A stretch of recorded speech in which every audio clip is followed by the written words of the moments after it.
Fighter Talk with Chris Rook. Ladies and gentlemen, welcome to Fighter Talk with me, Chris Rook. We have a very, very special guest today, a female fighter by the name of Jessica Penne. She is 10-0-1 right now, and she is quite the fighter. Welcome to the show, Jessica. How you doing? Hi, thanks for having me. Yeah, no problem, no problem. So I'm going to start off right away just by asking you the typical question, your training regimen. You're 10-0-1, so clearly you're doing something right. Can you give us a little insight onto how you train for a fight? I train every day. I have one rest day, and I usually do training in the morning, training in the evening.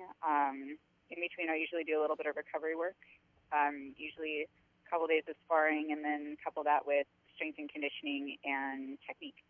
Now, when it comes to your training, which aspect do you think is the most important when it comes to training? Is it the cardio? Is it the sparring? Or even so, is it the mental game that is being played when you go into a fight? I mean, everything really is as important as the other. I think the one aspect that a lot of people neglect is the recovery and the mental part of it. But it's all relevant and it's all extremely important. Now, you were the first woman to compete in Bellator, where you fought Tammy Schneider in the 117-pound catchweight bout. Now, talk about how it feels to be the first woman to compete in such a prestigious league like Bellator. Like, was it an honor to be the first to do that? I mean, it was the biggest opportunity that I had gotten that far, so it was a big opportunity, and I was excited to be a part of it. Unfortunately, Bellator really hasn't done much with the women, so I'm extremely happy to be with an organization like Invicta that really puts women out there on a huge platform. Now, speaking of women on a huge platform, there's no ignoring the UFC this weekend and the first ever heavyweight bout, or first ever main event, which included women. Now, what were your thoughts on that fight and what those two ladies have done for the sport of women's fighting? I actually had the pleasure of being there for that fight in Anaheim, California, and it was awesome. I mean, I felt like a little kid watching, my two heroes fighting. It was really exciting, and I was just really proud of them and so happy that, two athletes like them, put on a great fight and everybody received it well. It's just great because, growing up in the sport, I really didn't have a whole lot of, role models to look at besides the men. So it's just really exciting seeing women on the main stage like that and put on a great show and were received really well. It was really exciting. Yeah, and a great show it was, definitely. I watched it as well from the comfort of my living room, and I'm sure a lot of other people did because there was a lot of I have a lot of friends who aren't really into the UFC, but they came to watch this because they were curious about the women fighting and what kind of product they put on. And to be 100% honest with you, I thought it was probably the best fight of the night. With that armbar and yeah, with the way it ended and just all the excitement surrounding it and the hype, it definitely lived up to everything that I could have expected. So hopefully we can get to see a lot more of that coming into the mainstream side. Now, you did talk about not having too many role models growing up in the sport of fighting. Now, I have to ask you, why did you decide on becoming a fighter? I mean, it was just kind of a natural progression of things. I just fell in love with training. I trained a lot of no-gi jiu-jitsu and did some kickboxing and a little bit of boxing. I started competing in tournaments and had a couple of, amateur fights, and I just really liked it. And when MMA, started, was introduced to me, I just thought it looked so interesting, and I was, all about it. I just started training it, and before you know it, I was scheduling everything around training just because I loved it. I really had no intention of competing consistently or anything like that. I just really loved to train, and it turned out that, my hard work started paying off, and I just kept going with it. So, what was the quote unquote big break of yours that you had in the sport that sort of got you your first amateur fight and really got your name on the map? Because everything I've read says that you are right now one of the creams of the crop in female fighting. Of course, your record 10-0-1 speaks volumes. So, It's actually just 10-1. oh, 10-1? Yeah, 10-1 and 0. Oh, okay. Um, so let me just, pick your brain here for a bit. The development from you starting, like you said, you had no intention of going into it as a sport, and it just sort of happened because you were working so hard. So, what was that big break that got you where you are right now? Um, Maybe it was just timing. I really can't think of like one instance, but I mean, I've been competing for several years now. I mean, only being able to fight once or twice a year just really wasn't cutting it, and I was kind of just going to. I mean, I would still have trained, but I was probably going to stop looking for fights pretty soon. And it came about that Invicta was looking to really bump up the 105 division, which I recently dropped down to because I'd always competed outside of my weight class, and it just wasn't popular here in the States. It's popular in Japan, but it's hard to get over there and hard to get, a whole lot of, fights in general in that weight class. And since the opening of Invicta, and there have been a lot of shifts in the weight classes, there's been a lot more talent at 105. So I figured I'd, stick around a little bit longer and see what Invicta was about. And, that was probably, what kind of legitimized the sport. It helped it out a lot, and it gave a lot of notice to women's MMA. And now we have a main stage that puts on, consistent shows and gives everybody an opportunity to fight. So it's just really like with the help of Invicta that I've been able to compete more consistently. Yeah, absolutely, and it's quite the competitive league too. Now, is the end goal for you to fight in the UFC and get a match on a card on one of their pay-per-view events? I mean, when I started this, like when I started fighting and competing, I really had no goal set in mind. I just knew that I loved it and I wanted to keep doing it because it made me happy. I never thought there would be an organization like Invicta that would give women these opportunities that they do, and I never thought that there would ever be women in the UFC because there were so many people opposed to it. So I really just am focused on my fight in the future, and if it happens, it'd be great. It would be great to see all of the weight classes welcome and in the UFC, and it'd be great to see women's MMA get the respect that it deserves.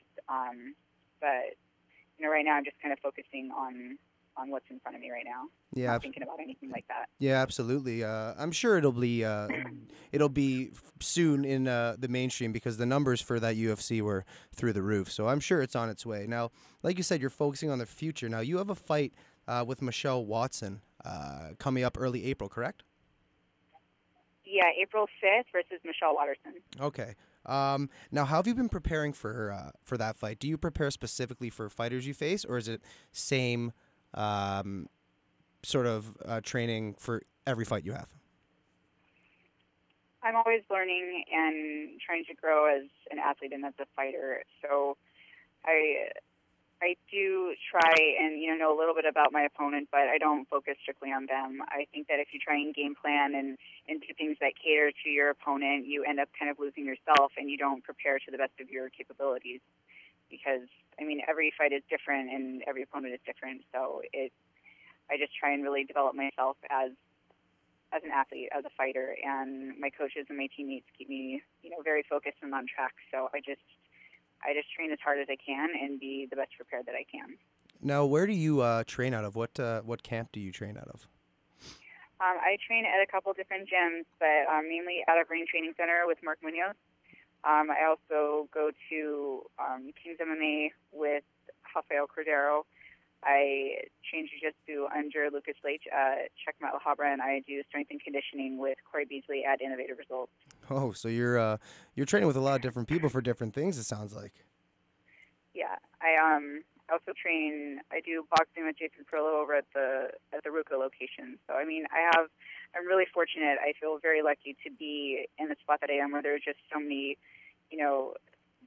talented fighters and coaches. I feel very lucky to be where I am and have all the outlets that I do. Yeah, absolutely. Well, you're definitely making the most of it, not squandering away any opportunities. Now, um, you are unbeaten since dropping to atom weight. Would you say that that is your most comfortable weight? Would be the atom weight, because you haven't lost, so it seems like you're in your niche. Let's say.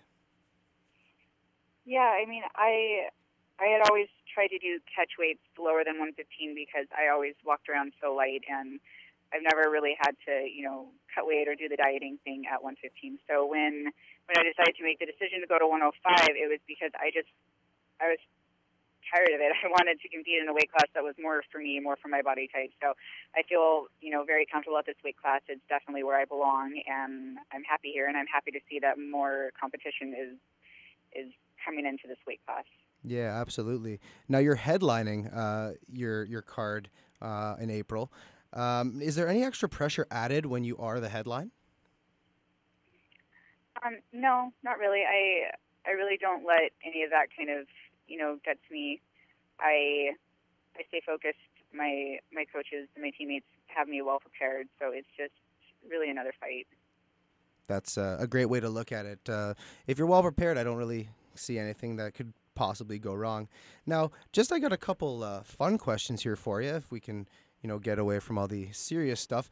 Can you tell us a pregame meal that you have that you are maybe you have a meal that you have before every fight, or just something that really gets you going?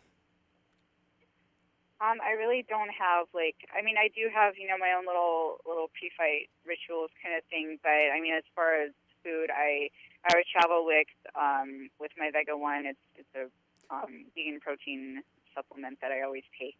So I always carry those with me for after weigh-ins because it's really important to replenish your body and recover from the weight cut. But as far as that, I mean just good healthy food. I try and eat healthy, and I wouldn't give myself anything that I wasn't already eating before the fight. Yeah, absolutely. Now, do you want to maybe give us a little insight on your pregame rituals that you were saying before? Any cool superstitions you have? I don't really have a whole lot of superstitions, but I mean they're kind of girly. But going and getting my nails done, I paint my nails the same, for every fight. It's just kind of what I do. It's my thing, and it helps me. People have rituals to help themselves mentally prepare for their fights or whatever competition they're doing. So that's just one of them. Yeah, absolutely. That's pretty good. Now, I'm going to ask you: have you ever broken a nail while fighting before? Since we're on the topic of nails. No, we have to keep them pretty short, so none of that really happens. Now, I'm gonna go into maybe dive into your early childhood. What was your first fight growing up? Growing up, in school and stuff. Yeah, school. It doesn't have to be a professional fight. You could have, maybe hit somebody on the playground if they didn't choose you for football. You never know. But what was your first fight? I mean, I got into some scuffles mainly because I was picked on a lot when I was younger. I experienced bullying, and people kids are mean.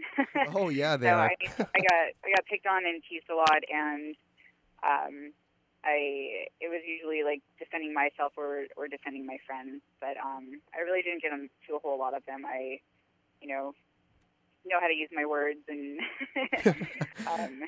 Yeah, kids are horrible. I'm not gonna lie about that. Tomorrow is actually anti-bullying day.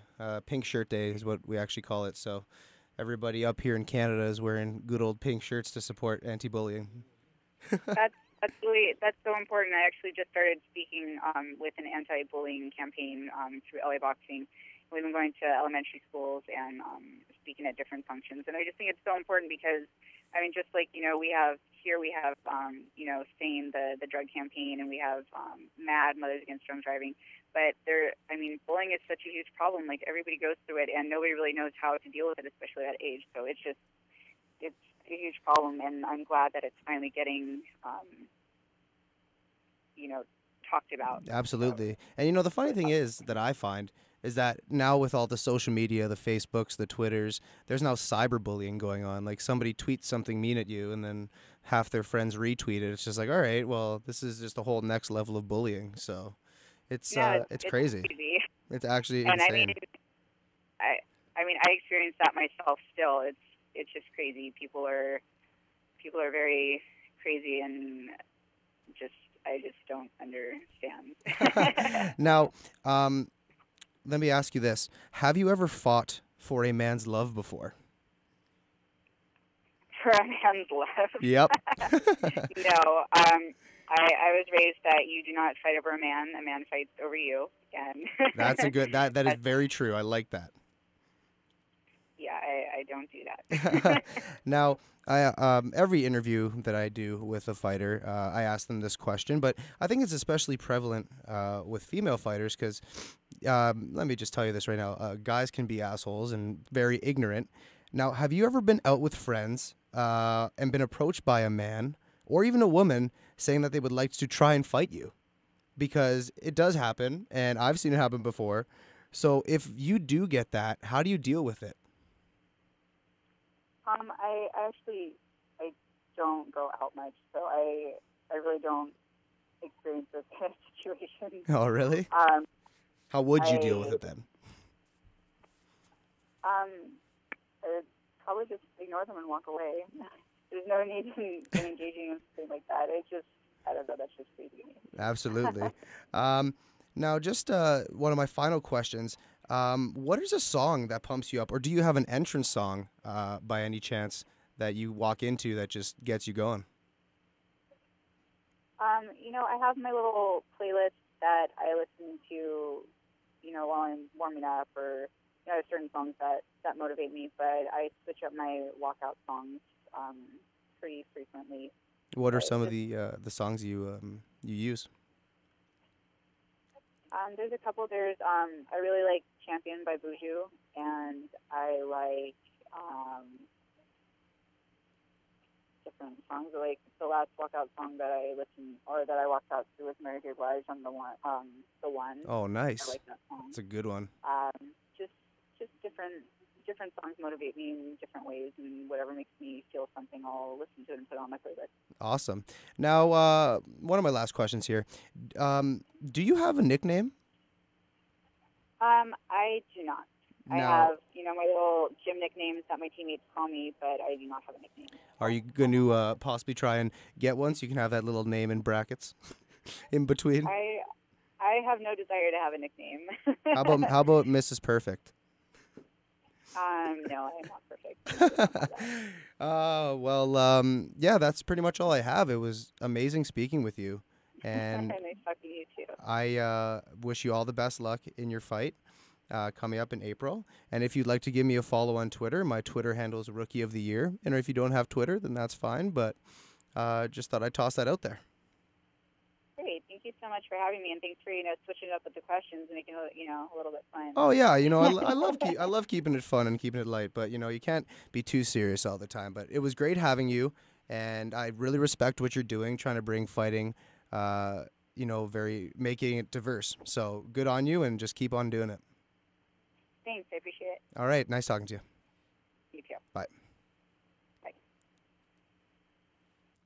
Well, thank you for listening in, everybody. That was Jessica Penne, stand-up woman, great fighter, and it was great speaking with her. You know what? I'm just going to take us away on her favorite song, The One by Mary J. Blige. Enjoy, everybody.